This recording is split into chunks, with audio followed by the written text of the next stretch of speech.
la communauté face aux violences perpétrées au Congo, en Côte d'Ivoire et partout, comme on le sait, en Afrique. Des associations et collectifs travaillent à faire entendre notre voix à Paris, celle de l'Afrique qui refuse la violence, refuse la barbarie perpétrée sur notre terre-mère. Je parle vraiment au nom de cette planète. Aucun peuple ne peut avoir de passé s'il n'a pas, aucun peuple ne peut avoir de présent s'il n'a pas de passé. En 1960, dans le numéro d'octobre 1959 du courrier de l'UNESCO, l'historien anglo-saxon Basil Davidson introduit son propos sur la découverte de l'Afrique par la question suivante. Le noir est-il un homme sans passé? Notre passé est pharaonique et nous nous devons de revenir à la source. Un peuple ne peut rentrer dans l'histoire sans savoir qui il est et d'où il vient. En effet, le thème abordé ici concerne les réparations. Mais nous nous devons aussi de nous soucier du développement de notre continent. Les peuples anciens la pratiquaient déjà. Sauf que le capitalisme n'existait pas. Cette logique de profit au détriment de l'humain, de l'esprit, de l'âme, des principes primordiaux régis dans l'univers. Dans l'univers, nous ne sommes pas simplement des êtres humains sur une planète comme ça perdue. Nous faisons partie d'un tout. Et à cette heure-ci, il y a déséquilibre. Depuis plus de 600 ans. Le peuple guide de l'humanité a été frappé, saccagé. Et à cette heure-ci, on dit stop. Réparation, certes. Il n'y a pas que ça. Parce que l'argent, justement, de l'oppresseur, moi, personnellement, je n'en veux pas. Moi, je prends. Je n'en veux pas. C'est-à-dire que je reconnais vraiment le travail que vous faites et je le salue vraiment. Ce n'est qu'une opinion personnelle. Vraiment, ce n'est qu'une opinion personnelle. Je ne cherche à influencer personne. Je prends vraiment ce que vous faites parce que je sens que c'est un travail qui vient du cœur. Vous aviez envie vraiment d'arriver à un objectif qui concerne cette réparation. Mais à cette heure-ci, moi je le dis, je le vois, la souffrance ne peut pas être réparée avec de l'argent. C'est pas possible. Une telle souffrance qui jusqu'à présent est perpétrée, l'argent ne vaut rien à côté de ça. Tout ce que je demande, c'est la libération de ma terre. C'est tout ce que je demande. Je pense que ça doit résonner pour beaucoup parce que c'est la terre-mère. Donc les peuples anciens fonctionnaient pour des hommes, le peuple. Il fallait nourrir les populations, donc l'économie répondait aux besoins des peuples. L'économie rentrait dans un ordre initiatique. La nourriture est un médicament de l'organisme. Ce n'est pas de se gaver pour se gaver. Ce n'est pas de consommer pour consommer. C'est un médicament. Sans nourriture, pas d'énergie. Pas d'énergie, perte de capacité à se développer.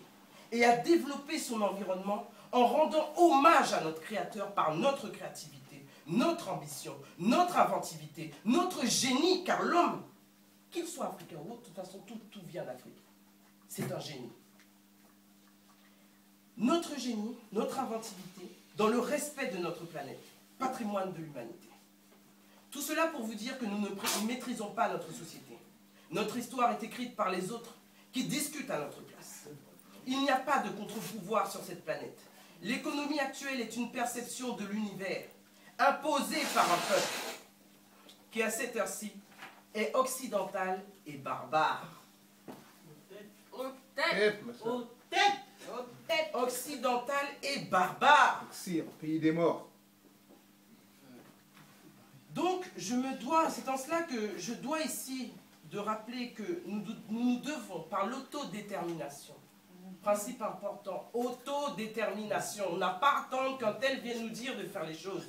Faites, fédérez-vous, unissez-vous, par l'autodétermination de valoriser notre culture. Je vous vois tous avec vos cravates, avec vos costards, portez vos vêtements, portez votre style. Il est magnifique. Portez-le. Valorisez votre culture. Car le développement économique est un phénomène culturel et doit s'articuler autour de notre culture. Nous le voyons avec les Chinois. Nous le voyons avec les Japonais. Nous le voyons partout. Quand vous rentrez dans un restaurant chinois, vous avez voyagé. Vous êtes dans un restaurant chinois. Donc, soyez fiers de votre culture. Donc c'est pour cela que j'appelle à l'unité entre les diasporas africaines, afin de créer des passerelles économiques, culturelles, sociales, humanitaires, pour qu'un lobby puissant s'élève pour reconstruire notre terre ancestrale Kemet. Nous devons créer une économie entre nous, consommer africain, s'habiller africain, faire vivre et valoriser l'Afrique. Je tiens à remercier particulièrement Zambé ou Amon-Ra ou encore Dieu, mes ancêtres, ma famille au sens large, car le soutien de mes proches, mais aussi des sœurs à qui je pense très fort, aujourd'hui, et frères de la communauté. Et enfin l'ancien Papa Bouemba Bon, Otep, Papa Bouemba Bon. Je vous remercie aussi, monsieur Passassi. Je vous remercie aussi, monsieur Harry. On remercie aussi la Maison de l'Afrique qui vous a accueilli. D'ailleurs, on allait faire, à la fin, je réservais un hommage à la Maison de l'Afrique. Je vous remercie aussi, tous ceux qui vraiment ont participé à tout ça, je n'ai pas les noms, mais merci à vous vraiment, parce que je vois ce que la communauté à Paris fait, ce que la communauté à Washington fait aussi, et il serait temps que ces passerelles-là puissent vivre, que ce soit organique, pour que nos compétences soient directement tournées vers l'Afrique.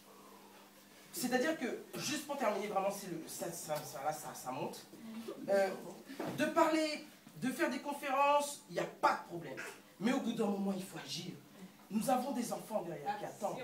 Il faut agir, il faut s'unir. Vraiment, merci. Ok, pasteur.